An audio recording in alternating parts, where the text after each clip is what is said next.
times create weak people. Weak people create bad times. Bad times create strong people. Strong people create good times. My whole thing is leaders anticipate, losers react. If you can anticipate what's coming, you can really take advantage. If you wait till it hits you, you're in trouble. The biggest problem people have is they think they're not supposed to have any. Problems are the fuel for growth. It's like if you don't have any problems, you're either a liar or you might call them challenges. It feels better. I understand that. Anybody who doesn't have problems is either totally asleep at the wheel or they don't have much of any kind of a life. But then there's fulfillment. And fulfillment is living what you're made for. Is it a lack of confidence? No, it's a lack of mission. I like winning. I like being the best at what I do, so I'm not going to settle for less than that. Why would I? Michael Jordan making 1,000 shots before you take a break. So you look at Jordan or you look at, LeBron or you look at anybody who's the best in the world at what they do and you go, aren't they lucky? But if you actually study them, you'll see they're doing things, they're practicing in private things that make them certain in public and they get rewarded for what they do in public. Yeah. And you got to do the same. When you just know you're going to mess up, it's not going to be perfect. You're going to forget that line that you really wanted to say, but just put all the energy on the audience. Everything starts to change. If you stay ready, you don't have to get ready. It's a shift in your identity. Every single day, 6 days a week. What matters? A few subjects, your body, because your energy matters. That energy is low. Everything I just said is worthless to you. Because when you're low energy, you don't use your full intelligence or ability. You need emotion. If you don't know how to master your emotions start wars. Emotion creates peace. Emotion gets you children. Emotion is what can make that business work or fail. And most people don't know how to direct their own emotions. Let me be conscious about feeding my brain things that are going to give me not only inspiration, but insight and skill and tools. 68% of the Fortune 1000 were started in either a recession or a depression. Well, the first skill you got to master to be great is the ability to recognize patterns. When humanity recognized the pattern of the seasons, the whole world changed. Because we went from hunter-gatherers trying to survive from place to place where we're exposed to everything to, wait a second, if we plant in the springtime, we protect in the summer, we reap in the fall, and then we hang on to some of that so we can live through the winter. That created communities for the first time, and then eventually cities and states and countries. So that changed the world.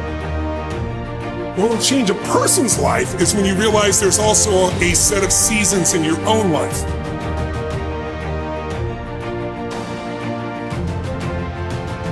And so think of it this way, 0 to 21 is springtime. Things are easy to grow in springtime. You don't have to do that much. Growing as a kid happens naturally. But overall, life is supporting you. It's sending you, teaching you, sharing with you. Now, when you get from 21 to 41 or 22 to 42, whatever range you want to talk about, you now are in the real world. And now you go test what you learned in your springtime. So you start to learn, test, figure out what's real. And it's an important stage of life. 42, 43 to 62, 63 is the power of your life. If you worked hard in the spring and the summer and you put yourself out there and you planted, it's a reaping time. It's a time when you really become a leader.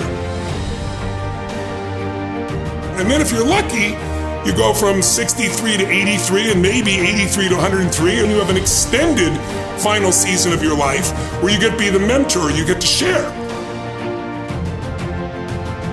You get to make a difference. And maybe towards the end of your life, people look out for you again after you looked out for everybody else. That's kind of the cycle of life.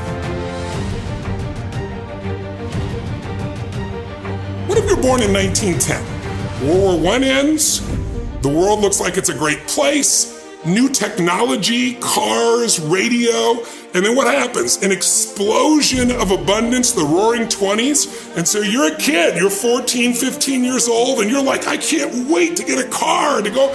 But what happened when that person hit the next stage of life at 19, 20, 21 years old? As they came of age, it's 1929. And suddenly, people are jumping out of buildings, total depression, dust bowl, nobody's got jobs. It looks horrific, and it was horrific. But did they get a break?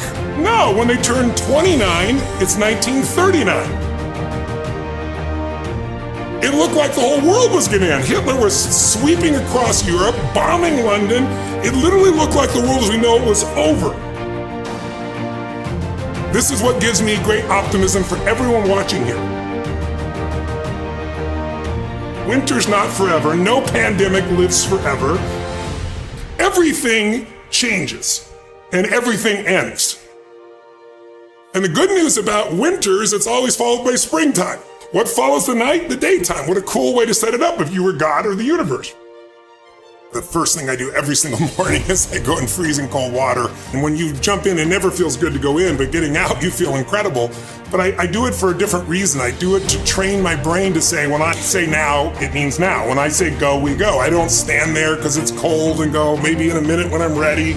But I always do it because I've trained my brain. This is how we work. And if you train your brain to do that every single day, then it'll do it on the more difficult and important things in life.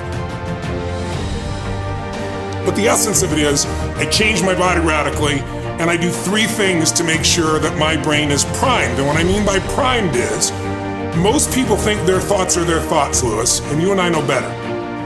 Most people just don't understand that you are being primed all the time, and unless you prime yourself, you're going to be primed by the environment.